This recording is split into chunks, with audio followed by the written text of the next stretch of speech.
요나.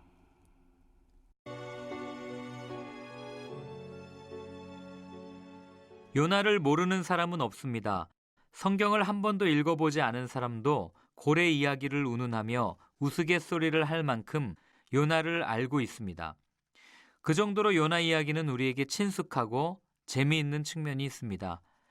그러나 재미있는 이야기가 시시한 이야기라는 뜻은 결코 아닙니다. 사실 요나의 이야기는 매우 심각한 이야기입니다. 요나서를 읽어 내려가다 보면 어느새 하나님과 안전거리를 유지하기 위해 우리가 세워놓은 경계들이 풀어지면서 꼼짝없이 하나님의 뜻과 명령을 마주하게 되는 경험을 합니다. 요나의 이야기가 믿음의 삶을 격려하는 이야기로 오랫동안 사랑을 받아온 것은 그가 지고하고 위대한 영웅이 아니기 때문입니다. 요나는 우리 자신과 동일시하기에 어려운 존재가 아닙니다. 요나는 그리 대단한 일을 한 것이 없습니다. 그는 우리가 우러러봐야 할 이상적인 인물이 아니라 우리와 별반 다르지 않은 인물로 그려지고 있습니다. 한마디로 요나는 우리 수준의 사람입니다. 그는 심지어 바른 일을 할 때도 잘못을 저지릅니다. 그러나 하나님께서는 처음부터 끝까지 그런 요나의 어리석음을 재료 삼아 일하시고 결국 당신의 목적을 이루어내십니다.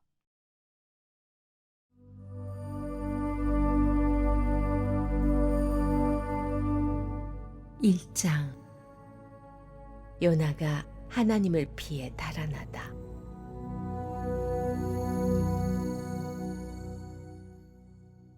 오래전 어느 날 하나님의 말씀이 아미떼의 아들 요나에게 임했다. 일어나 큰 도시 니느웨로 가거라. 가서 그들에게 말씀을 전하여라. 그들의 악행을 내가 더 이상 두고 볼 수 없다.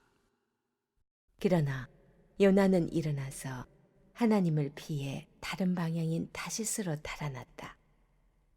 요빠 항으로 내려간 그는 다시스로 가는 배를 발견했다. 그는 뱃삭스를 지불하고 다시스로 가는 사람들과 함께 배에 올랐다.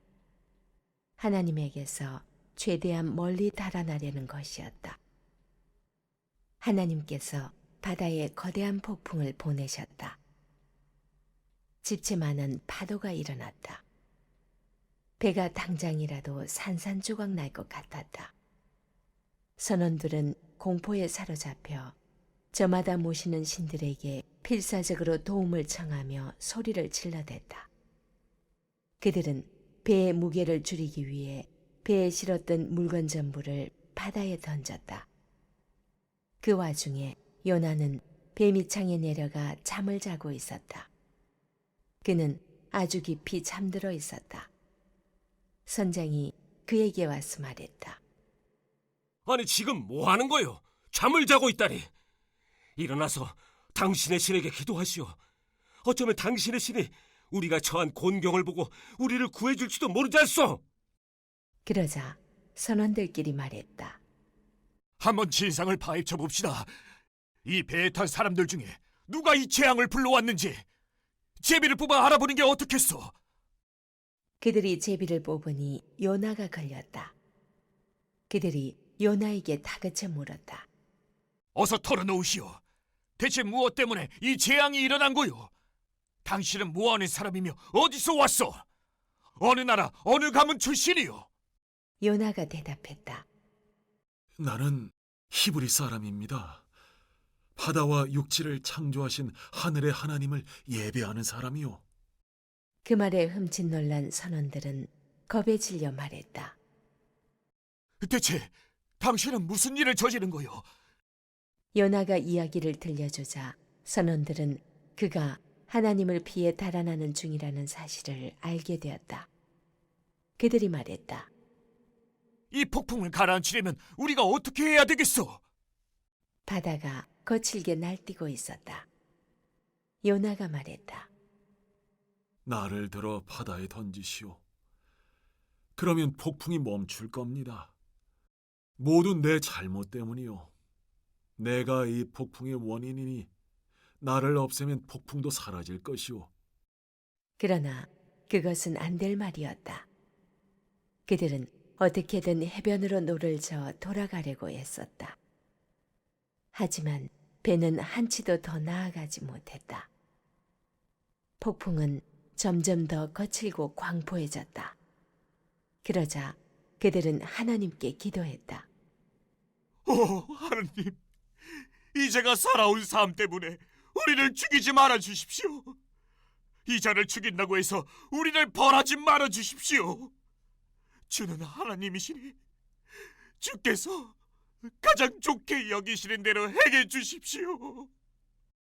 그들은 요나를 들어 배 밖으로 던졌다. 그러자 즉시 바다가 잠잠해졌다. 선원들은 큰 충격을 받았다. 그들은 바다에 대한 두려움 대신 하나님을 향한 경외심에 사로잡혔다. 그들은 하나님께 경배했고 제물을 바치고 서약을 했다. 그때 하나님이 한 거대한 물고기를 보내시니 그것이 요나를 집어삼켰다. 요나는 사흘낮과 밤을 그 물고기 뱃속에 있었다.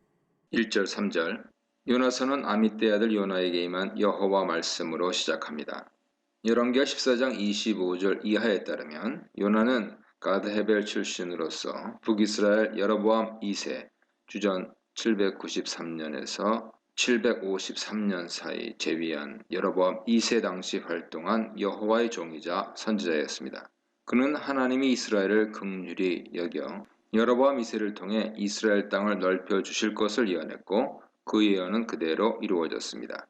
이처럼 이스라엘 내에서 사역하던 요나에게 하나님은 이스라엘에서 동쪽으로 800km 떨어진 아수르의 수도 니느웨로 가라는 뜻밖의 명령을 내리십니다. 요나에게 임한 하나님 명령은 세 가지 동사 일어나라, 가라, 외치라로 구성되어 있습니다.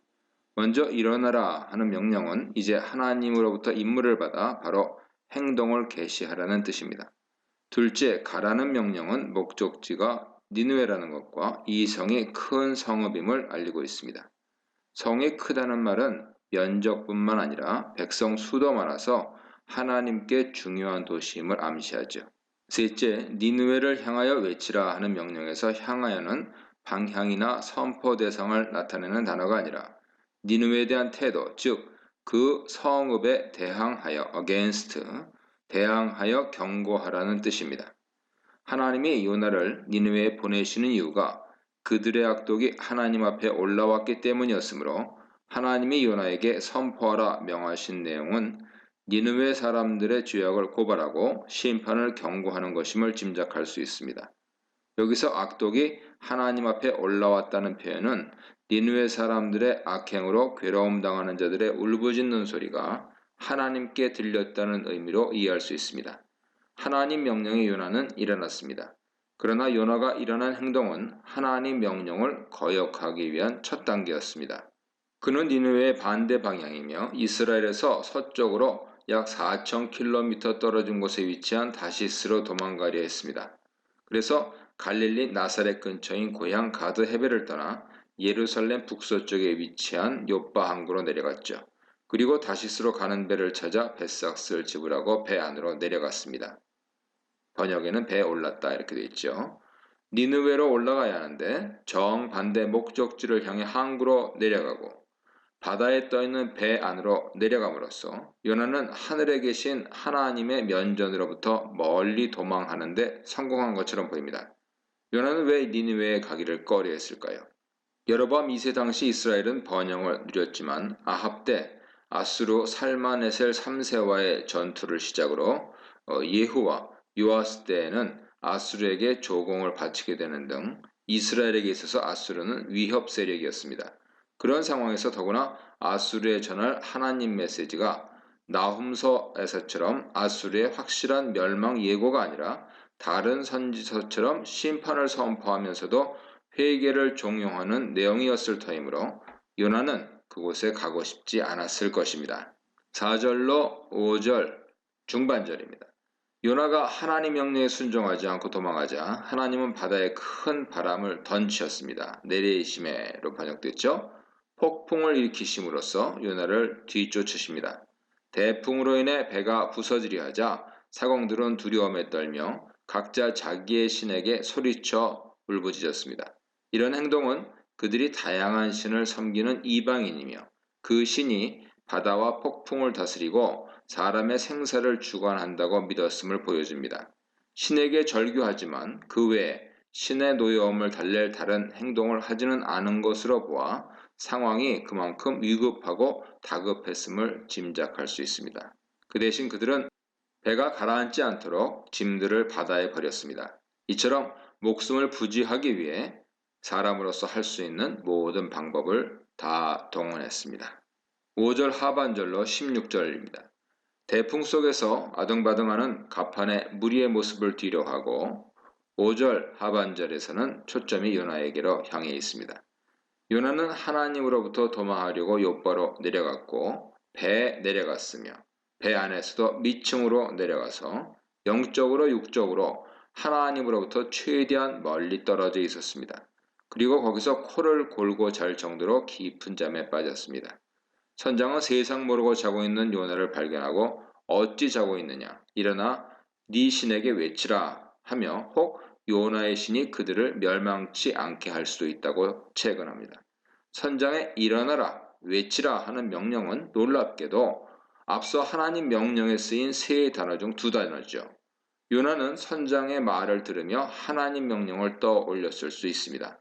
한편 사공들은 재앙의 원인이 그들 중 누군가에게 있다고 생각하여 제비를 뽑아 판별하려 합니다.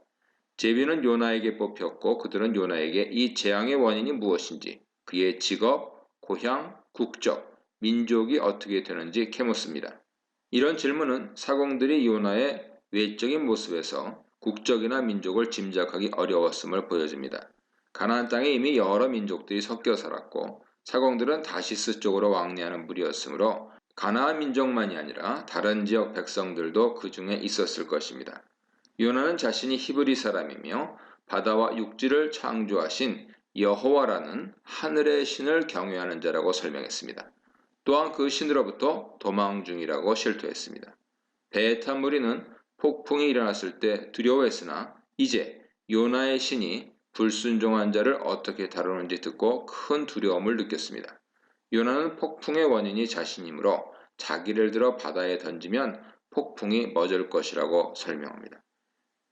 그는 니느웨 백성에게 심판을 선포하여 구원의 기회를 열어주어야 했지만 오히려 다른 이방인들의 목숨까지 위태롭게 하고 이제는 그들에게 자신의 목숨을 거두라고 말합니다.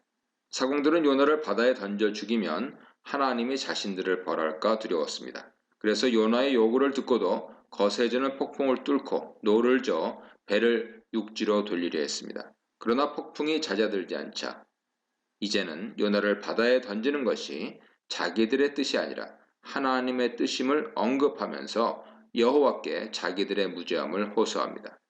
큰 바람이 불기 시작했을 때 사공들은 두려워 각각 자기 신에게 부르짖었지만 이제 그들은 여호와께 부르짖습니다. 이전에는 선장이 요나에게 그의 신이 자기들을 멸하지 않게 기도하라 했으나 이제 사공들은 직접 요나의 신인 여호와께 자기들을 멸하지 말라고 부르짖습니다. 사공들의 이러한 변화는 요나의 말을 듣고 여호와께서 작정하신 대로 행하는 전능한 신임을 알게 되었기 때문이라고 이해할 수 있습니다. 하나님은 심판의 하나님이심과 동시에 긍휼의 하나님이시죠. 그의 말씀을 거역한 요나는 결국 바다에 던져졌습니다. 하나님이 대풍을 바다에 던지신 궁극적인 이유는 배의 무리로 하여금 짐을 바다에 던지게 하려 하신 것이 아니라 불순종한 요나를 바다에 던지게 하여 심판하시려 함이었습니다. 요나를 던진 후 바다가 잔잔해지자 무리는 여호와의 이런 능력을 눈으로 경험하고 큰 두려움을 느꼈습니다. 여호와를 향한 경외함으로 그들은 이스라엘인처럼 여호와께 제사를 드리고 서원을 드렸습니다. 각자 자기의 신을 향해 부르짖던 무리는 하늘의 신 여호와가 누구신지 제대로 체험하게 되었죠. 이처럼 하나님은 니느웨에게 긍휼을 베풀지 않으려 한 선지자의 불순종을 심판하셨으나 그 와중에도 다른 이방인들에게 그의 존재를 나타내시고 그의 긍휼과 전능함을 보이시고 그들을 건져 주셨습니다. 이 문단에서는 여호와의 낯을 피하는 요나, 추격하시는 하나님, 거절하는 요나에 대해 묵상해 보시기 바랍니다. 1장 17절 하나님께 불순종하고 다시스를 향하여 도망가다 결국 바다에 던져진 요나는 어떻게 되었습니까? 일단 바다에 던져진 것 자체는 불순종의 대가로서 죽음을 암시합니다. 그러나 하나님은 요나를 죽이시기보다는 이미 큰 물고기를 준비하셔서 그를 삼키도록 하셨습니다. 다만 요나가 물에 던져지자마자 큰 물고기가 그를 삼킨 것은 아니죠. 1장 17절의 큰 물고기는 구체적으로 어떤 종류를 가리키는지 단서가 나와 있지 않아 알 수는 없습니다. 여기서 초점은 하나님이 요나를 위해 이 물고기를 준비하셨다는 것이며 이 물고기가 크다는 점이죠. 먼저 하나님이 요나를 위해 물고기를 준비하신 것은 반역한 요나를 바로 포기하지 않으셨다는 의미입니다. 더구나 요나를 위해 준비하신 것은 이 물고기만이 아니라 물고기를 시작으로 4장에서 정점에 다다르게 됩니다. 둘째, 요나서에서 자주 나오는 단어 중 하나는 큰이라는 형용사입니다. 큰 상업, 큰 바람, 큰 두려움에 이어 본문에는 큰 물고기가 소개되었습니다. 여기서 니느웨를 가리키는 큰 성읍이 요나서의 첫 부분과 마지막 부분에 나오며 모두 4번이나 나오는 것으로 보아 니느웨에 주목하고 있다고 볼 수 있죠. 큰이라는 형용사는 겉으로는 같이 나오는 명사의 크기를 강조하면서 니느웨 성이 크고 하나님이 구원해야 할 사람이 많은 중요한 도시라는 점을 강조적으로 암시하고 있습니다.